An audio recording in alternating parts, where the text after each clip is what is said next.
Hello everyone, praise the Lord. ఈరోజు మన కొరకు ఏర్పాటు చేయబడిన వాగ్దానము సామెతలు 21వ అధ్యాయం 23వ వచనము ఇలాగూ రాయబడినది. నోటిని నాలుకను భద్రము చేసుకునివాడు శ్రమల నుండి తన ప్రాణమును కాపాడుకొనును. ఆమేన్. ఒక చిన్న ప్రార్థన చేసుకుందాం.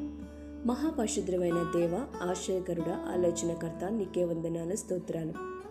గడిచిన కాలమంతా నీ రెక్కల నీళ్ళలో భద్రపరిచి మరి ఒక నూతన దినాన్ని మాకు ఇచ్చినందుకు నీకే వందనాలు.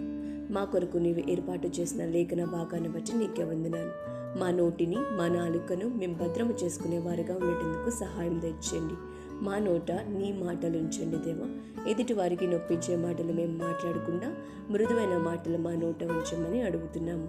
మీరు ఒకసారి మమ్మల్ని అందరినీ జ్ఞాపకం చేసుకోమని, ఈ చిన్న ప్రార్థనని పాసం చేసుకోమని యేసయ్య పరిశుద్ధ నామములో అడిగి పెట్టుకుంటున్నాం తండ్రి. ఆమేన్.